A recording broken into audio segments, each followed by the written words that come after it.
ఎప్పుడైతే పోలింగ్ బూతుల దగ్గర బారులు తీరి ఓటర్లు నిలబడ్డారో, తెల్లవారుజామున వచ్చే ఓటర్స్ అందరూ కూడా పోలింగ్ బూతుల దగ్గర క్యూలు చేరారో, అతనికి అర్థమైంది తన చీటీ చించేశారనుకున్నాడు, తన దుకాణం బంద్ అయింది అనుకున్నాడు, తన ఖేల్ ఖతం అనుకున్నాడు. అతను ప్లాన్ బి ప్రవేశపెట్టాడు. ప్లాన్ బి అంటే అరాచకం. ఇదంతా ముందుగా వాళ్ళు ప్లాన్ చేసుకున్న కుట్రలో భాగం. అది ప్లాన్ బి. అరాచకం మొదలుపెట్టారు. పోలింగ్ బూతులు క్యాప్చర్ చేయాలని మొదలుపెట్టారు.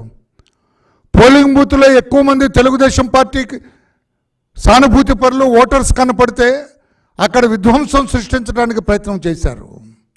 ఈ రకంగా అలజడి సృష్టించి వాళ్ళ ఓట్ల వరకు వాళ్ళు వేయించుకొని మిగతా ఓట్లు పోలింగ్ బూత్లోకి రాకుండా, ఓట్లు వేయకుండా చూడాలని ప్లాన్ బిని ప్రవేశపెట్టారు.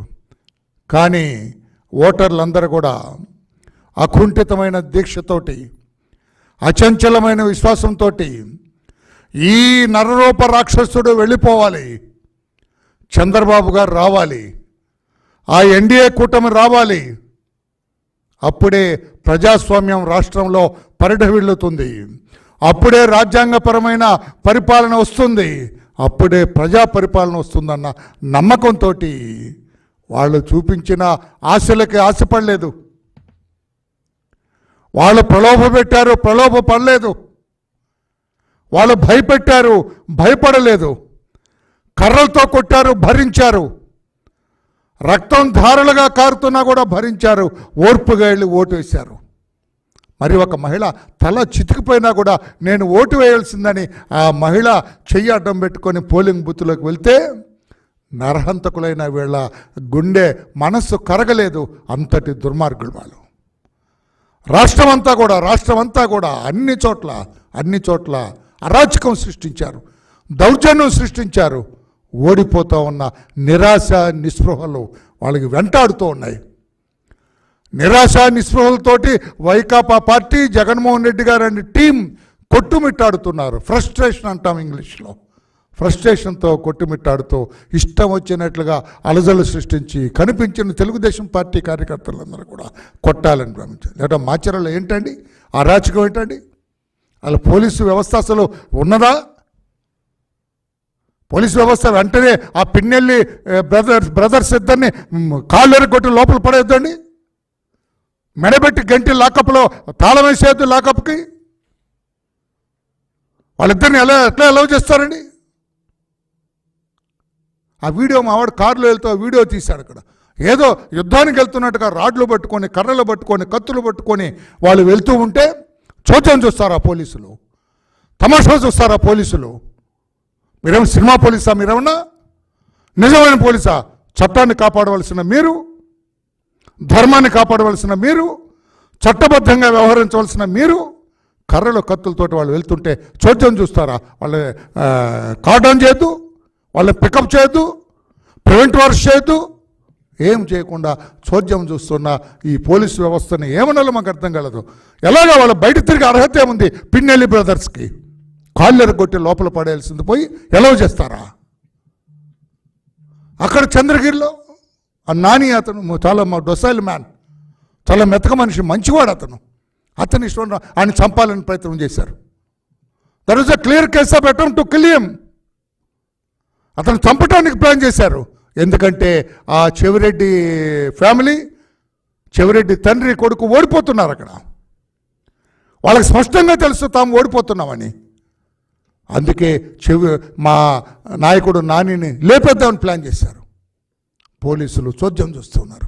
అక్కడ ఉన్న డిఎస్పీ అతను సినిమా డిఎస్పీ, నాటు ఒరిజినల్ డిఎస్పీ లాగా కనపడలేదు నాకు. ఓ సినిమా పోలీసులా కనపడ్డా డిఎస్పీ. అంతా జరుగుతుంది అక్కడ తాడిపత్రిలో. వాట్ ఇస్ దిస్ తమాషా?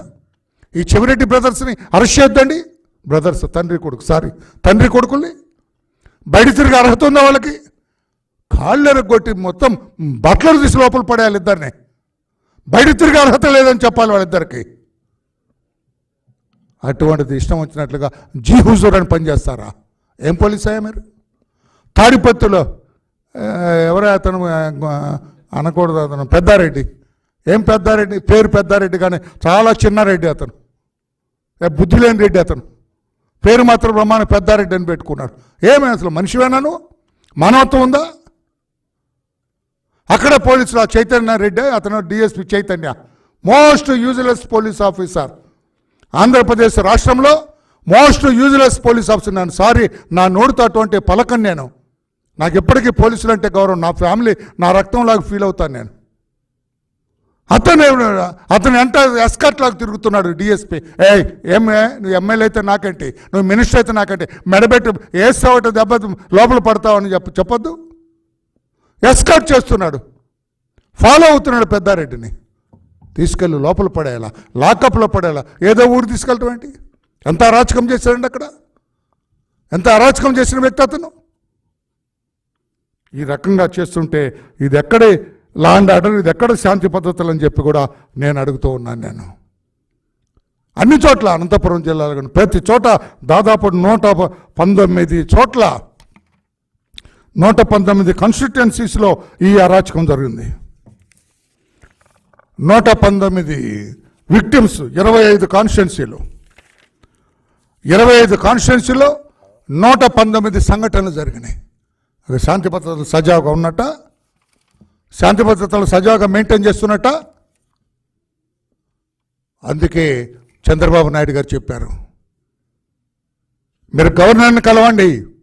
గవర్నర్కి ఒక టీం ఫామ్ చేశారు మా 7గురితోటి. మీరు 7గురు వెళ్ళి గవర్నర్ గారిని కలిసి రాష్ట్రంలో శాంతి భద్రతలు ఎలా ఉన్నాయో ఆయనకి తెలియచేయండి, సాక్ష్యాధారాలతో సహా తెలియజేయమని చెప్పారు. 5 గంటలకు వెళ్తున్నాం, గవర్నర్ గారిని కలుస్తాం. తర్వాత మేమందరం కూడా రేపు ఈ నైట్ కానీ రేపు ఉదయం కానీ బయలుదేరి మాచర్లు వస్తాం. మాచర్లలో పర్యటిస్తాం. మేము మా కేడర్కి ధైర్యం చెప్పవలసిన అవసరం ఉంది. ధైర్యం చెప్పవలసిన పోలీసులు నిస్తేజంగా ఉన్నారు.